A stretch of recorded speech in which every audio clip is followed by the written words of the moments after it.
Welcome back. It's every parent's nightmare to see their child suffering, especially from cancer. September is Childhood Cancer Awareness Month. The aim, of course, is to raise awareness about the different cancers that affect children and how to improve their survival rate, especially in poor countries. Nabiella from international non-profit organization DKMS joins us now for more on this. A very good morning to you, Nabiella, and thank you so much for making time for us. So let's start here. How prevalent are cancers in children? So good morning to you and to the viewers. Firstly, childhood cancer is very prevalent in children. I think there are about 800 to 1,000 kids that are diagnosed with cancer annually. And what viewers need to understand is that there are a lot of childhood cancers that goes undiagnosed because doctors don't pick it up early enough and parents don't really know what signs and symptoms to look out for. In 2020 alone, 510 children died from blood cancer, and that's not looking at any of the other cancers in children. So that's quite a lot of kids that had to lose their lives to this illness. And so it's not an old people's illness like many people think. It actually occurs in very young children. And this month is very important to signify the fact that children do suffer from these illnesses, but to also help spread awareness for kids living with these illnesses. Nabiella, we are an emerging nation, South Africa, so of course we're not in as dire a situation as our fellow African brothers and sisters further north. So information with us, a lot of people can get it a lot better and a lot quicker and a lot easier than fellow African brothers and sisters. But information still needs to be shared. So how then do we go about ourselves as eNCA, and perhaps for those that don't have access to things like eNCA, social media and online and the likes, how then does the information get to them to create that awareness, to give that education about what exactly cancers are and how you can spot them and such? So I think there's a need for the government to also get involved in this regard because they've got access to a lot of the patients. The further out you go into the villages and all of that, the less access to information those people have. So it's also the responsibility of NPOs that work in those areas to spread awareness. And so DKMS Africa actually tries to work with some of those NPOs to get the information to the relevant people. People can only make a change once they have the information that they need. We've got a partnership with CHOC, which is the Childhood Cancer Foundation of South Africa, and they actually go into a lot of these areas and they spread awareness about how people can diagnose early childhood diagnose cancer in children, which is so very important. You mentioned government and their involvement. Of course, they are the major stakeholder in the fight against anything, really, be it crime, be it ill health and such. They are able to reach, as you mentioned, parts of the country that not everybody can. But then they've also been dealing with COVID-19, Nabiella, and that has had an effect on everything from mental health to physical health and such. How then, how has it impacted children with cancer? Has it helped, or rather has it affected children that badly? Has there been, an ability from public health sector and everybody else who's involved in health to still focus on cancer in children? No, I think a lot of illnesses have taken a back seat because of COVID, and it obviously makes a lot of sense from government's side because at the time, they were dealing with this major pandemic and there was no space for anything else. Our healthcare system was suffering badly and almost collapsed.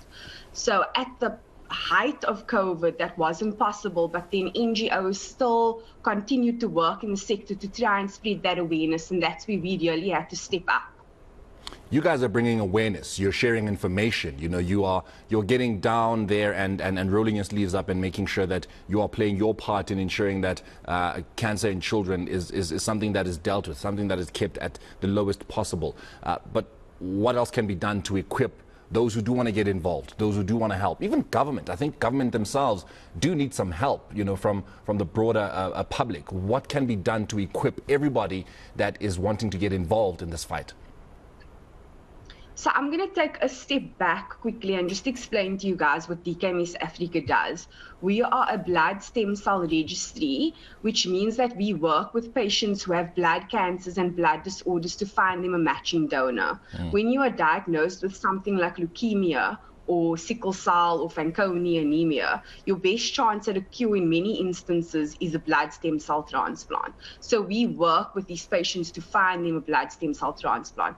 And we do that through education and awareness, but also encouraging people to become stem cell donors. And that's done through access to information.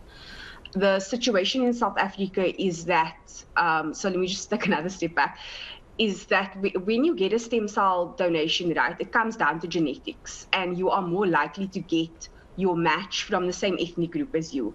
Unfortunately for Black, Indian, colored, and Asian patients, there are not enough of these people represented on the DKMS global registry. We've got 11 million people registered globally. 75% of them are white, and the others is mixed. So it's DKMS Africa's mandate to try and get as many Black people registered, so that when we have Black patients like Naledi and Tsegofatso, which are the two girls that we painted in Berea and at the Soweto Theatre over the past 2 weeks, that they can actually find a cure to the illnesses that they suffer from. And if anyone's wanting to get involved with our cause, we highly recommend that they go onto our website and register to become stem cell donors. It's not a scary process to become a donor. And really, it takes 4 to 6 hours to save someone's life and to give them a tomorrow. If they are unable to do that, we're asking if you can help us spread awareness. That's so important for our cause. And then the other thing that you can do is, if you are at Pick n Pay or selected pharmacies across the country, you can purchase one of these totes. So this month, we also, as an organization, celebrate Sunflower Day. And that Sunflower Day is there to raise funds to cover the donor-related costs when we register donors. So these totes are really fashionable, and they only cost 30 Rand, and they make a huge difference to people suffering from blood cancers and blood disorders in our country. Just, Nabiella, very quickly, time is over for us, unfortunately, but you mentioned Naledi and Tsegofatso, who were painted on walls in Soweto and in Durban. You're speaking of the Wall of Hope. That is a campaign, of course, that is in the build-up to the 16th of September, Sunflower Day. Just, I want to ask, is that something, a campaign that perhaps you guys are looking to roll out nationwide? So this year, we're only doing it in those 2 provinces. We've got other activations happening in Cape Town, and then next year we can hopefully expand on the project. We try to tell the story of these 2 girls in a very creative way, because people seem to connect with art on a very emotional level. So we're hoping by rolling out something like this that they're able to take in this information and that it can touch them in a different way, and then they can obviously get involved with our cause. Nabiella, thank you so much for joining us here, and I think for what you guys at the DKMS are doing where childhood cancer is concerned. We'll leave it there for you. Thank you so much once again. That is Nabiella de Beer from the international non-profit organization DKMS.